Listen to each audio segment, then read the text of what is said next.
Minutės bandymų išplėšti lopinėlį žemės bus daugiau. Prasidėjo diskusija, ar Lietuvai trauktis iš priešpėstinės minas ribojančios Otavos konvencijos. Kariuomenė už, buvęs krašto apsaugos ministras Laurynas Kasčiūnas taip pat. Dabartinė ministrė Dovilė Šakalienė atsargesnė, sako, reikia regioninio sprendimo. Tam pritarė ir tarptautinės teisės ekspertas. Sunkiai matomos ir mirtinos. Pasak Ukrainoje tarnavusio išminuotojo, visa fronto linija užminuota. Ten gyvulių neliko palaidų, nei šunų, nei nieko. Tai ant lapelių, tai ant priešpėstinės. Rusijos neriboja jokios konvencijos, tad minos įvairiausios. Su spąstais pastatyta mina, jinai neišminuojama. Būtent ant to ir laikosi šitie visi jų minų laukai, kad jie praktiškai neišminuojami. Ukraina priešingai tebėra priešpėstinės minas ribojančios Otavos konvencijos narė. Kada Ukraina negali turėti savo minų, mes naudojam trofėjinės. Otavos konvencija draudžia gaminti, pirkti ir naudoti priešpėstinės minas dėl jų žalos. Konvenciją pasirašė daugiau nei 150 šalių, tarp jų ir Lietuva, išskyrus Rusiją, Jungtines valstijas, Kiniją. Jos yra mažai pavojingos kariams, kadangi jie žino, kaip minos atrodo, jie turi prietaisus jas surasti ir yra gerokai pavojingesnės civiliams.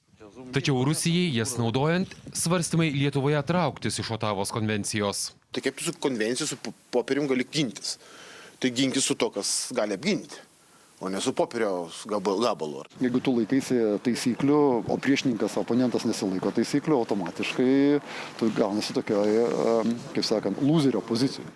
Priešpėstinės minos esą galėtų papildyti ir kaupiamas kontrmobilumo priemonės, stabdančias galimą priešo judėjimą jau pasienyje.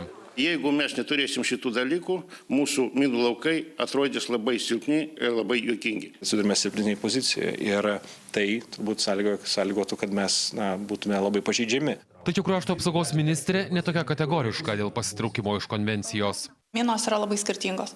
Yra tos kvailos minos ir tos, kurios vis dėlto yra valdomos nuotoliu. Tai interpretacija yra, kad jos net ir neprieštarauja Otavos konvencijai ir jas ir dabar galima sėkmingai naudoti. Ir sako dar laukianti karinio patarimo, nors buvęs krašto apsaugos ministras tikina, jau buvo gavęs. Aš turiu karinį patarimą savo elektroniniam pašte. Tai man sunku pasakyti, kas yra oficialus karinis patarimas. Jis turi būti įrištas kažkaip, įsektas. Oficialus karinis patarimas nėra duotas, nes elektroniniu paštu atsiųstas draftas nėra oficialus karinis patarimas. Siūlymą trauktis iš konvencijos Seimui turi pateikti prezidentas. Prezidentūra taip pat sako laukianti karinio politinio patarimo. Kariuomenės vadas nekartą yra sakęs. Jeigu yra politinė valia tą padaryti, aš tik tai už, nes tai mums atriša rankas. Priešpėstinių minų pasekmes rodo protestuotojai. Ir būtent galima vieša tarptautinė kritika apsunkina sprendimą. Nebūtinai Lietuva susilauks supratimo iš tarptautinės bendruomenės, net atsižvelgiant į dabartinę geopolitinę situaciją. Tad išeitis regioninis pasitraukimas iš konvencijos. Suomija tą jau svarsto. Mikä on Suomen suoritus? Didžiausia mūsų grėsmė – Rusija, ir ją vienaip ar kitaip reikia spręsti. Pasaulis pasikeitė nuo tada, kai prisijungėme prie Otavos sutarties. Krašto apsaugos ministrė sako, apie tai jau kalbėjosi su Baltijos ir Šiaurės šalių kolegomis, tą ketina daryti artimiausiamis savaitėmis. Priimti vieningą sprendimą, kaip atrodys šita mūsų gynybos linija palei visą pasienį su Rusija. Lietuva kovą pasitrauks iš kitos, kasetinius sprogmenis ribojančios konvencijos.